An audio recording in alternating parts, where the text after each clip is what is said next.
네, DIS 세미나 시작하겠습니다. 저는 카이스트 데이터 사이언스 대학원에서 석사 과정을 하고 있는 최정환 학생이라고 합니다. 금주 DIS 세미나로 레그 시스템의 리트리버 모듈에 대한 전반적인 스키밍과 24년도 아이클레어에 억셉된 슈어, Summarizing Retrievers Using Answer Candidates for Open Domain QA of LMMs에 대한 페이퍼 리뷰를 준비했습니다. 준비해온 페이퍼 또한 레그 시스템에 대한 논문으로 리트리버 모듈에 대한 부분과 큰 관계없이 다뤄질 예정이라는 점 미리 말씀드리겠습니다. 본 논문을 리뷰하기에 앞서서 최근에 레그 시스템 분야에서 복잡할 수 있는 태스크들을 LMM을 활용한 프롬프트 엔지니어링을 통해 간단하게 해결하는 연구들이 많이 되고 있습니다.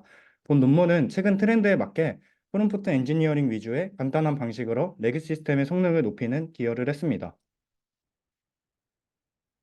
논문을 본격적으로 리뷰하기에 앞서서 레그 시스템의 리트리버 모듈과 리더 모듈에 대해서 간략하게 살펴보겠습니다.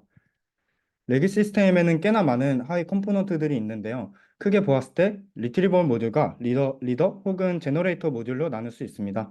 첨부된 이미지에서 1번을 보면 먼저 쿼리가 인풋으로 들어가고 2번으로 가면서 쿼리와 관련된 정보를 외부 놀레지 소스에서 검색하게 됩니다. 여기까지가 리트리버 모듈의 역할이라고 생각하시면 좋을 것 같습니다. 이후에 검색해온 렐리번트 인포메이션을 쿼리와 함께 LMM 프롬프트에 넣어주게 됩니다.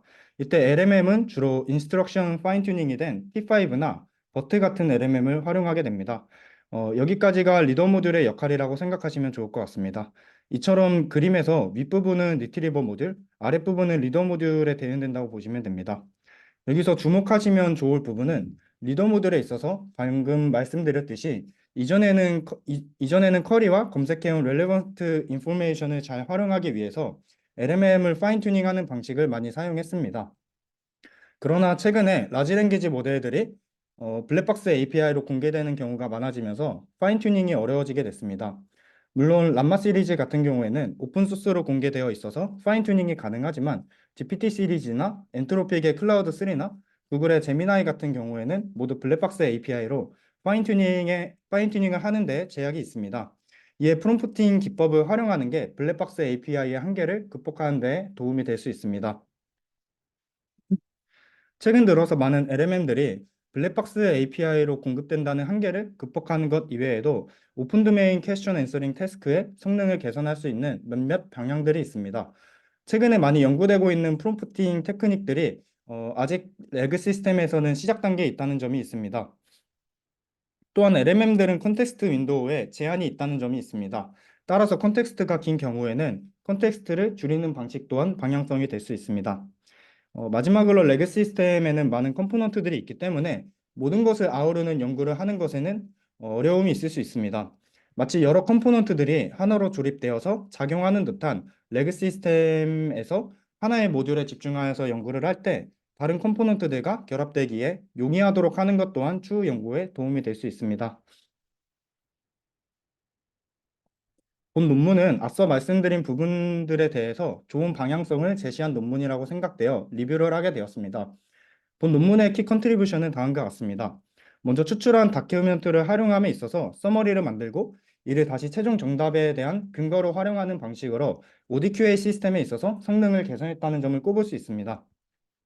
또한 슈어 논문에서의 반번문은 지금까지 나온 레그 시스템 그리고 앞으로 나올 레그 시스템에도 쉽게 적용할 수 있으며 블랙박스 API로 공개되는 LMM들을 활용해서도 적용할 수 있다는 플랫폼 컴패터빌리티를 갖추었다는 점도 꼽을 수 있습니다. 마지막으로 아무런 예시도 활용하지 않은 제로샷 프롬프팅을 통해 성능을 개선했다는 점을 꼽을 수 있습니다. 이러한 점은 빠르고 효율적으로 시스템을 작동하게 할 수 있으며 특정한 예시가 갖고 있는 특징에 국한되지 않는 장점도 있습니다. 다음으로는 본 논문을 이해하는 것에 도움이 될 만한 레그 시스템에 대한 백그라운드를 살펴보겠습니다. 레그 시스템은 앞서 말씀드렸듯이 크게 리트리버 모듈과 리더 모듈로 분해하여 볼 수 있습니다. 리트리버 모듈은 또 레스컬 베이스드 리트리버와 임베딩 베이스드 리트리버로 구분하여 볼 수 있습니다. 레스컬 베이스드에는 벡터 스페이스가 스파스하고 하이 디멘션을 갖는다는 특징이 있으며 임베딩 베이스드에서는 덴스 벡터와 로우 디멘션을 갖는다는 특징이 있습니다.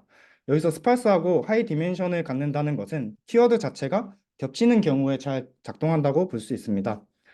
레스컬 베이스드에는 TF-IDF나 이에 개선된 버전인 BM25가 있으며 인베딩 베이스드에는 덴스 패스지 리트리버인 DPR과 컨트라스티브 리트리버인 컨트리버가 있습니다. 이 외에도 여러 리트리버들이 있으나 성능 측면에 있어서 최근에 주로 쓰이는 리트리버들로 적어보았습니다.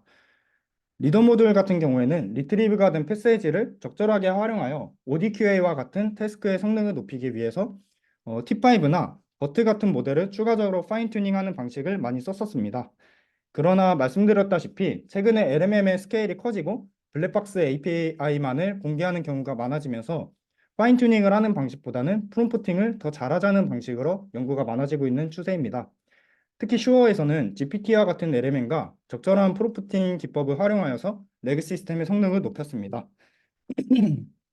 이제 리트리버 모듈에서 자주 쓰이는 네 가지 기법들에 대해서 소개해 드리도록 하겠습니다.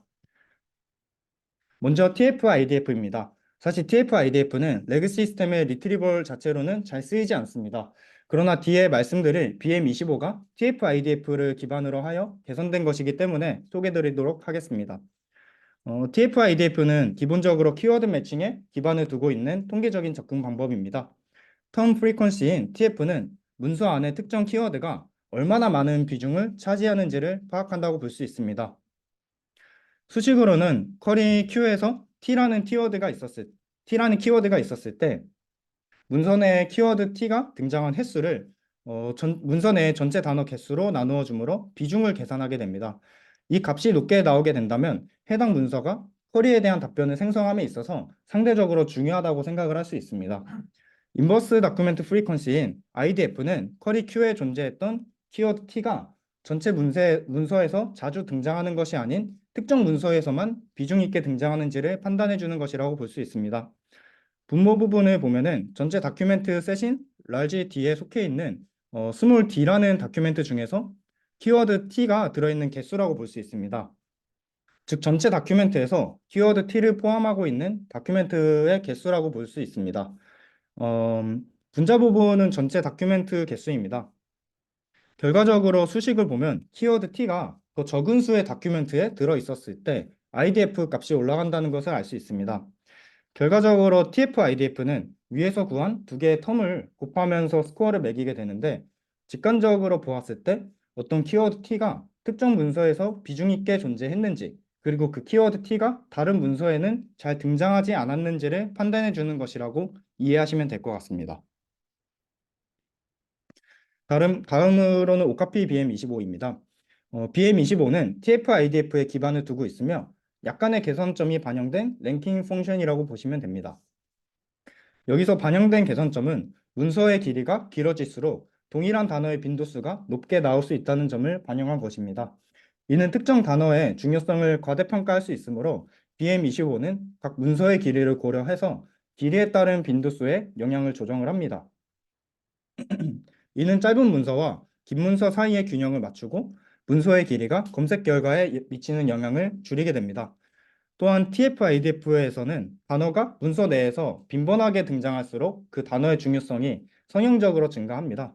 하지만 BM25는 TF에 대해서 상한값을 설정을 하여서 어느 정도 이상으로 빈번하게 등장하는 단어에 대해서는 그 중요성이 일정 수준에서 멈추도록 해줍니다.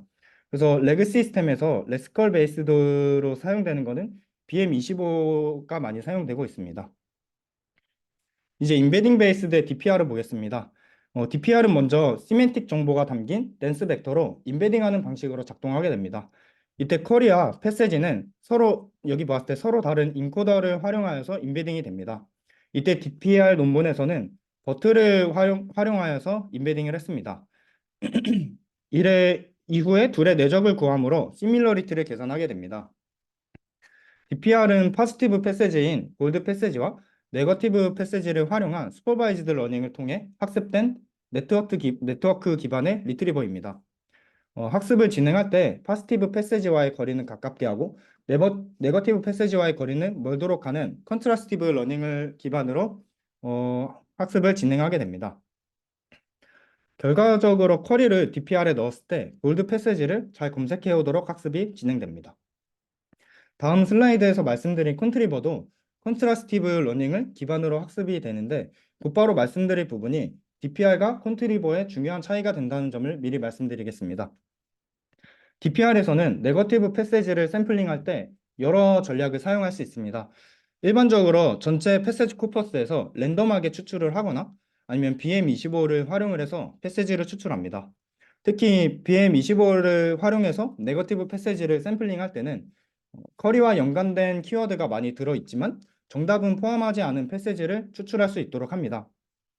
그러나 이 과정에서 전체 코퍼스에서 랜덤 샘플링을 하는 것이 있기 때문에 false 네거티브, 즉 네거티브 패세지가 아닌데 네거티브 패세지라고 샘플링하게 되는 경우가 발생할 수 있습니다. 이런 false 네거티브의 문제는 모델의 성능에 부정적인 영향을 줄 수 있습니다. 모델의 잘못된 네거티브 샘플을 학습함으로써 실제로 중요하거나 유용한 패세지를 거부하게 될 위험이 있습니다. 이를 해결하기 위해서 DPR에서는 인배치 네거티브라는 개념을 도입합니다.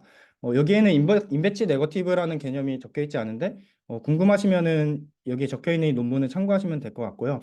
인배치 네거티브는 같은 배치 안에서 다른 샘플의 포지티브 패세지를 네거티브 패세지로 활용하는 방법입니다. 그래서 첫 번째 패세지에서 포지티브였던 패세지가 두 번째 배치에서는 네거티브로 사용이 되는 방식으로 이제 false 네거티브를 방지하는 방식이 되겠습니다. 어, 이러한 방식은 false 네거티브의 발생 빈도를 줄이는 데 도움을 주고 더욱 정교한 학습을 가능하게 합니다. 또한 네거티브 샘플의 수를 늘림으로써 false 네거티브가 존재하는 문제점을 희석했습니다.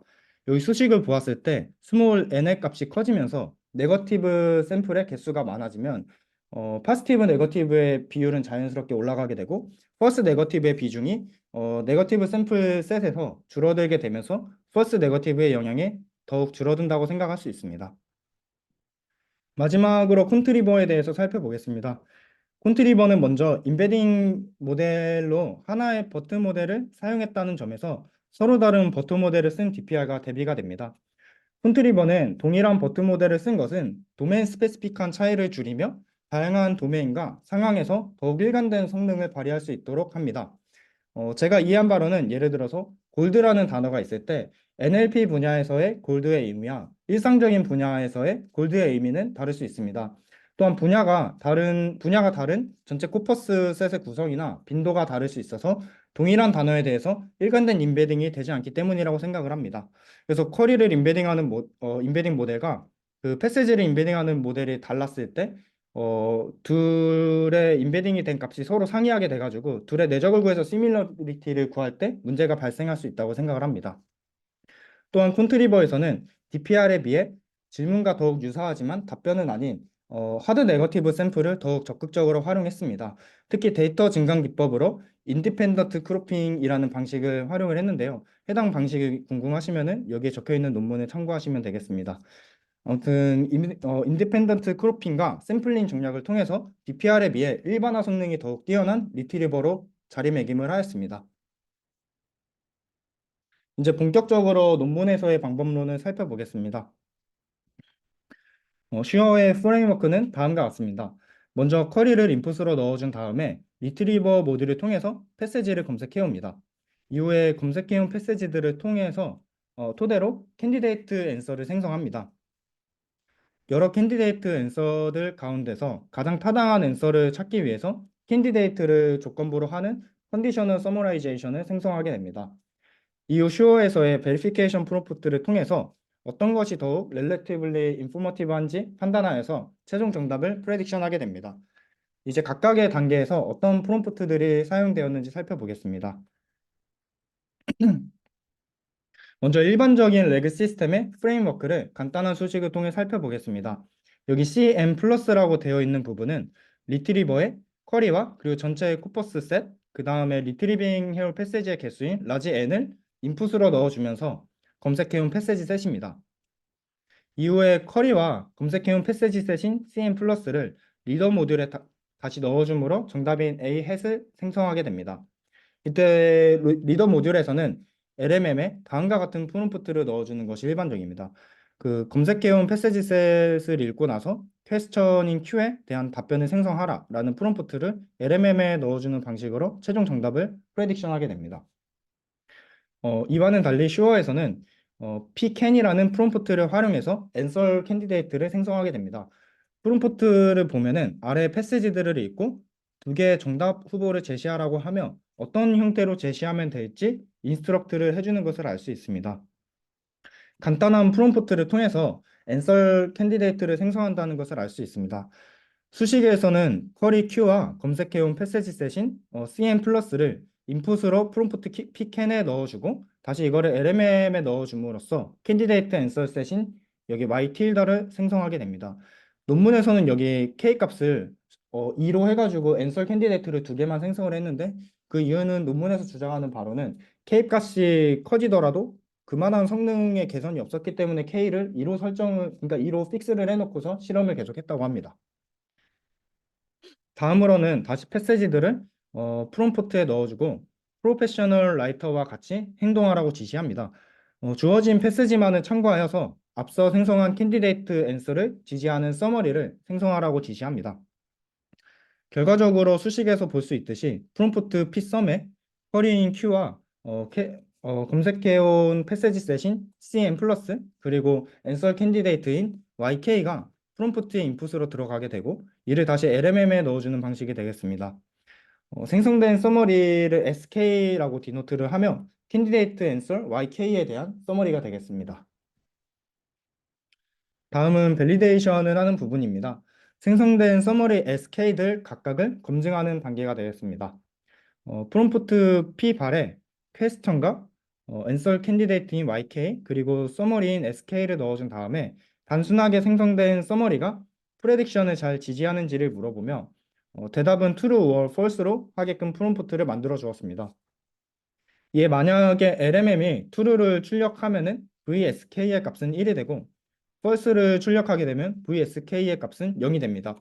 따라서 잘 지지하고 있다면 스코어가 높아지는 방식으로 이 함수가 정의가 되겠습니다.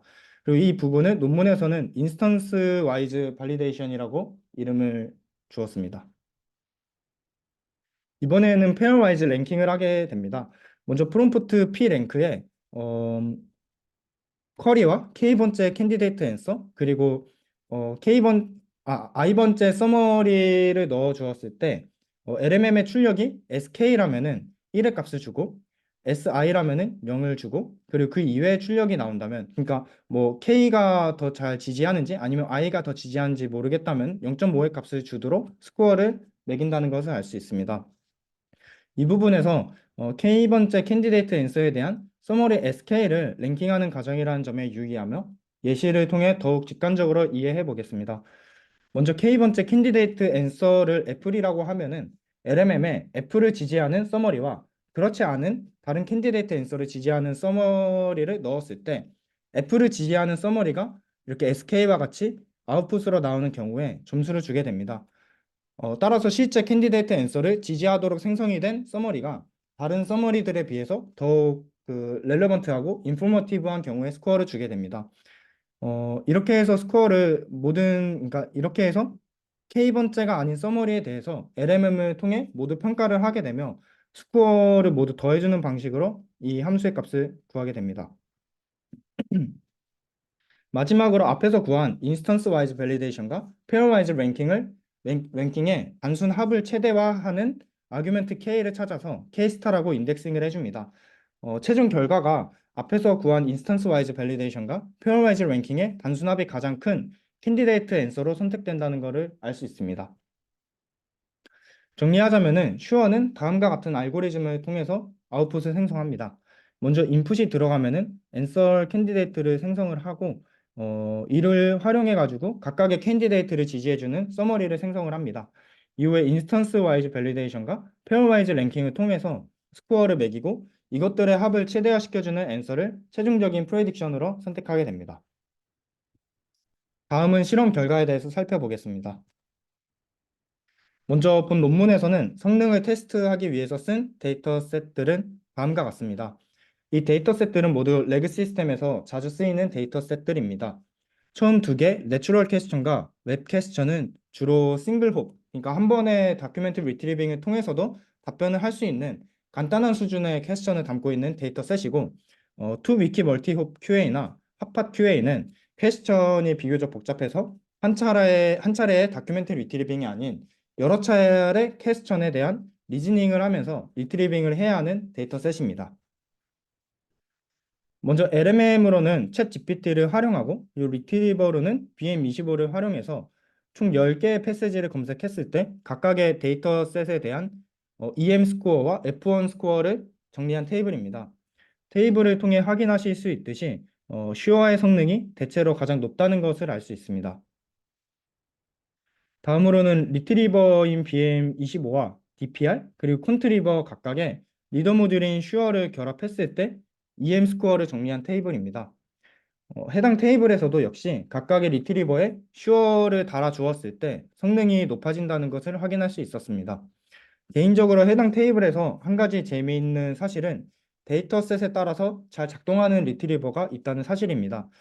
대체적으로 NQ와 웹Q 같은 경우에는 DPR이 잘 작동을 했고, 투위키 같은 경우에는 BM25가, 그리고 하파 QA 같은 경우에는 콘트리버가 잘 작동한다는 것을 알 수 있습니다.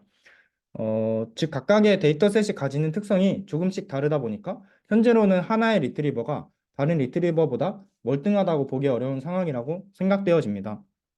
제가 들은 바로는 엔큐 데이터셋 같은 경우에는 시멘틱 같은 정보를 잘 잡아내는 DPR이나 컨트리버가 잘 작동하는 걸로 이제 정보를 접했었고, 여기에는 없지만 스탠포드에서 만든 스쿼드라는 데이터셋에서는 어노테이터들이 이제 라벨링을 할 때 패세지를 먼저 본 다음에 퀘스천을 만드는 방식으로 레이블링을 해가지고 키워드 매칭을 찾아내는 BM25 같은 리트리버가 잘 작동한다고 들었습니다. 다음으로는 어블레이션 스터디입니다. 베이스 모델에서 슈어에서의 메커니즘을 하나씩 더해가면서 성능의 개선이 발생한다는 것을 알 수 있었습니다. 즉 슈어에서의 각각의 반복문이 적절하게 잘 설계되었다는 것을 알 수 있습니다. 어펜딕스에 있는 예시를 가져왔는데요. 슈어 메커니즘을 통해서 캔디데이트 컨디션드 서머라이제이션을 한 것이 제네릭 서머라이제이션에 비해 핵심 내용만을 잘 간추려서 비교적 짧게 잘 요약되어 있는 것을 확인할 수 있습니다. 이렇게 비교적 짧게 요약이 됨으로써 컨텍스트를 줄임으로 이제 LMM이 받아들이기에 컨텍스트가 긴 거에 대한 한계를 나름대로 극복을 했다고 볼 수 있겠고, 그리고 제네릭 서머라이제이션에서 이렇게 필요 없는 부분들은 쳐내고 핵심 내용들만 잘 간추려서 요약문을 생성한다는 것을 알 수 있습니다. 다음으로는 두 개의 앤서 캔디데이트에 대한 서머라이제이션을 비교하는 예문입니다. 실제 정답은 이렇게 닐라가 오고 닐라에 대한 서머라이제이션을 생성을 했고, 그리고 두 번째 앤서 캔디데이트인 사샤에 대한 서머라이제이션을 생성을 했는데, 이것들을 각각 읽어봤을 때 두 개의 후보 중에서 닐라가 이제 최종 프레딕션으로 적절하다는 내용이 서머라이제이션에 담겨 있다는 것을 알 수 있습니다. 콘클루전에 대해서 말씀드리겠습니다. 슈어 논문은 LMM을 활용한 프롬프팅 기법을 통해서 QA 태스크에서의 레그 시스템의 성능을 개선하였습니다. 이를 통해서 LMM을 활용한 연구가 효과적임을 입증했습니다. 또한 블랙박스 API로 공개되는 LMM들에 대해서 파인 튜닝이 어렵다는 한계를 극복할 수 있는 하나의 방향점을 잘 제시했습니다. 마지막으로 레그 시스템에서 QA 태스크에 관해서 어떤 방향으로 연구가 될 수 있는지에 대한 방향을 제시했다고 생각합니다. 결과적으로 본 논문에서는 꽤나 어려울 수 있는 태스크들을 LMM과 프롬프팅을 활용하여서 간단하게 아웃풋을 낼 수 있었고, 실제로 시스템에서 워킹하도록 만들었다는 점에서 트렌디하고 한번 살펴볼 만한 논문이라고 생각을 했습니다. 제가 준비한 페이퍼 리뷰는 여기. 그래서 이제 최근에 자주 이제 중요한 리트리버 내용들을 좀 많이 다뤄보고자 했었습니다. 네. 네. 트리거에서 펄스 네거티브랑 포지티브 네거티브 그게 정확히 어떤 아, 예를 들어서 리트리버의 역할이 쿼리가 리트리버에 들어갔을 때 쿼리와 연관된 탑K 다큐멘트를 추출을 하지 않습니까? 근데 이제 쿼리와 진짜 연관이 있는 패세지를 파지티브 패세지라고 하고, 쿼리와 연관이 없는 불필요하니까 노이즈로서 작용하는 다큐멘트들을 네거티브 패세지라고 정의를 해가지고, 이제 리트리버에 쿼리가 들어갔을 때 진짜 연관이 있는 패세지들만 검색을 해오도록 하는 그런 리트리버라고 생각하시면 될 것 같습니다. 그런 거를 쿼리가 인풋으로 들어오자 말자 이제 선택을 해야 되는 들어오고 나서 선택을 해야 되는데 네네. 거기에 따른 또 그러면 어떤 그걸 포지티브인지 네거티브인지 판단하는 그런 모델이 또 들어가야 돼요. 리트리버가 그거를 다 아울러서 하게 됩니다. 네네. 근데 이제 리트리버가 그렇게 해서 패세지를 검색해온 다음에 리더 모듈에서 이제 리랭킹을 하는 경우가 있는 걸로 알고 있습니다. 이제 패세지를 리트리버가 검색해온다고 해서 이게 항상 탑 K로 이제 알맞게 되어 있지 않을 수 있어가지고 리더 모듈에서 이 패세지들을 다시 쿼리랑 비교를 하면서 순서를 다시 매기는 그런 방식도 있는 걸로 알고 있습니다. K에서 top 쪽에 위치한 거는 포지티브고 밑에 있는 거는 뭐 네거티브 그런 거. 꼭 그렇지만은 않은 게 예를 들어서 탑 K를 이제 순정할 때 K 값을 작게 해가지고 패세지를 한 5개 정도 하면은 이 5개 패세지가 모두 쿼리와 연관이 있을 수 있는데 예를 들어서 패세지를 막 100개 이런 식으로 해오면은 위에 있는 것들은 이제 쿼리랑 연관이 있지만 밑에 있는 거는 자연스럽게 쿼리랑 연관이 없을 수 있으니까 그거는 좀 상황에 따라 다른 것 같습니다. 네. 그래서 이제 제가 생각하고 있는 연구 주제도 이제 탑케이 패세지를 이제 선정을 해왔을 때 앞에 상위 몇 개까지가 이제 진짜 연관이 있고 몇 개는 연관이 없는지 그러니까 노이즈로 작동을 하게 되는지 모르니까 쿼리와 연관이 없는 패세지들은 좀 쳐내고자 하는 연구를 좀 생각을 하고 있습니다. 네. 그게 저번에 셀프레더에서 한 거랑 네네. 비슷한 걸 사실은. 네네. 결국엔 셀프레더스. 전부 다 이제 그 레그란 게 하나의 엔드투엔드 시스템이 없으니까 각각의 부분에서 이제 사람의 직관과 가지고 이게 필요한 것인가 그리고 필요한 것이 올바른 것인가에 대한 시스템을 세 개를 넣는 게 저번에 렉 셀프에서는 네. 데이터셋 트레이닝 토큰을 한 거고 그걸 네. 이제 탑키를 서머리 한 다음에 그거의 효용성을 분석을 하는 거고 네네네. 각각 세부적인 방법은 다른데 전부 다 음, 어쨌든 맥락은 비슷하네. 네. 간단하게 이걸 해보려고 합니다. 맞아요. 그 셀프레그에서도 결국엔 프롬프트랑 LMM을 활용해서 했고 지금 이 논문에서도 프롬프팅을 통해서 했고 그리고 그 전에 그러니까 이번에 EMNLP에 붙은 걸로 알고 있는데 어댑티브 레그라는 게 또 있습니다. 그거는 이제 LMM에 쿼리를 넣어줬을 때 쿼리의 복잡성을 직접 분석을 해가지고 복잡하지 않으면 리트리빙을 하지 않고 조금 복잡하다고 하면은 아까 말씀드린 싱글 홉 그러니까 한 번 리트리빙을 해가지고 답변을 생성하는 거를 하고 좀 쿼리가 많이 복잡하다 하면은 멀티오비라 해서 리트리빙을 여러 번 해와가지고 답변을 생성하는 뭐 그런 연구도 있었습니다. 엄청 직관적이고 간단한데 이게 완전 레그가 연구 단계가 초반이긴 한가 보네요. 네. 같은 목적이랑 같은 역할을 하는 것들 전부 다 다른 방식으로 하고 있으니까. 네네네. 그래가지고 제가 아까 말씀드린 것 중에 레그 연구에서 중요하다고 생각을 하는 게 이 플랫폼 컴패터빌리티인데 예를 들어서 제가 뭐 리더 모듈에 대한 연구를 했는데 다른 사람이 리트리버에 대한 좋은 연구를 했을 때 거기에 이제 제가 연구한 리더 모듈을 갖다 붙일 수 있는 그런 뭐라 해야지 플렉서빌리티가 있어야 되는데 만약 그런 것들이 안 되면 그냥 연구는 거기서 끝나는 거기 때문에 좀 그런 부분을 좀 고려해서 연구를 하는 것도 중요한 것 같습니다. 그 여기서 사용한 리트리버가 뭐였죠? 여기서는 이제 세 가지 리트리버를 다 사용했는데 그러니까 여기서 봤을 때 BM25랑 DPR이랑 콘트리버 세 가지를 모두 사용해가지고 성능 비교를 했습니다.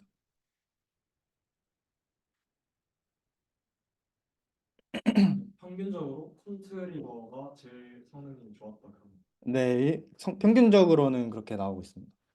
그러면 앞으로의 연구에서는 네. 그 어떤 리트리버를 써야 될지에 대한 토큰을 넣어줘가지고 아, 리트리버를 선택하는 방식도 할 수 있겠고, 그러니까 네네, 맞습니다. 사실은 그거를 하나 더 수분화시켜 네, 보자면 네, 그리고 왜냐면 이게 예를 들어서 뭐 라마 3 같은 경우는 이미 파라미터 자체가 거의 뭐 그 되게 많은 지식이 올바르게 돼 있으니까 이제 그런 것들을 하고 생성한 그 자체적인 생성한 아웃풋이랑 그다음에 리트리빙 했을 때 생성된 아웃풋이랑 비교를 하면서 그거를 그래서 셀프 이발레이션을 돌리면서 정확한 거를 파인튜닝 그 프롬프트 내에서 파인튜닝 해나가는 식으로 음. 생성된 연구가 아마 가능할 것 같은데. 예, 예. 그러니까 이게 사실 이제 모든 거를 아우르는 리트리버가 없다 보니까 뭐 이거를 모든 데이터셋에서 가장 잘 작동하는 리트리버가 나올 수 있을까 하는 생각이 드는데 이걸 봤을 때 이제 이거는 렉시컬 베이스드고 이건 임베딩 베이스드지 않습니까? 그래서 렉시컬이나 임베딩을 조금 더 잘 결합한 리트리버를 생각해 보는 것도 좋은 방식이 될 수 있을 것 같고 말씀해 주신 방식도 되게 좋은 방식인 것 같습니다. 네. 레시컬이 베이스드 리트리버가 뭐인가요? 그러니까 그 렉스컬이라고 하면 이제 문장 안에 키워드가 얼마나 잘 매칭이 됐느냐로 하는 거고, 그러니까 단순히 이제 키워드 개수 가지고 이제 매칭을 하는 거고, 임베딩 베이스는 시멘틱을 고려를 하는 거고, 이런 식으로 그럼 작동합니다. 인베딩은 센텐스 단위로 인베딩. 컬이랑 이제 그 아까 인코더가 여러 개, 두 개가 있었던, 그러니까 DPR에선 두 개가 있었는데 여기 보면 패세지를 한 번에 인베딩을 하는데 이제 컬이랑 패세지가 그 인코더에 들어가면서 DPR에서는 제가 기억하기로는 768차원으로 이제 벡터 인베딩을 하는데 꼭 센텐스가 아니더라도 그냥 그 차원으로 인베딩을 하는 걸로 알고 있어요. 문단 어, 전체를 네, 하나의 인베딩 네네 인베딩 그렇게 아, 하는 걸로 저는 이해는 했는데 일단 쿼리는 보통, 그러니까 퀘스천은 보통 센텐스로 들어가기 때문에 이거를 768차원으로 인베딩을 하고 패세지를 768차원으로 인베딩을 하고 그 다음에 내적을 해서 시밀러리티를 구한다고 이해를 했는데 100% 확신은 없는 상태여서 엠베딩 네, 베이스가 그냥 기본적으로 우리가 알고 있는 그 뭐지 뉴럴 네트워크 쓰는 거고 네, 렉시컬 베이스가 약간 고전적인 거로 좀 다가가면 앵겨랑 비교하면 네네. 레고 벌산 3 렉시컬이라고. 요거에 제가 여기는 참고 논문 안 달았는데 1970, 80년 완전 고전 논문이어가지고 달아놓지 않았습니다. 렉시컬 엄청 네, 고전 기법을 봤어요. 네, 물지나 그런 것도 다 렉시컬이라고 네. BLE 유스콘 그런 거 그런 것들. 그럼에도 이제 이게 그 인베딩 베이스보다 잘 작동하는 데이터셋이 있다라는 것도 좀 신기한 부분인 것 같기도 하고요.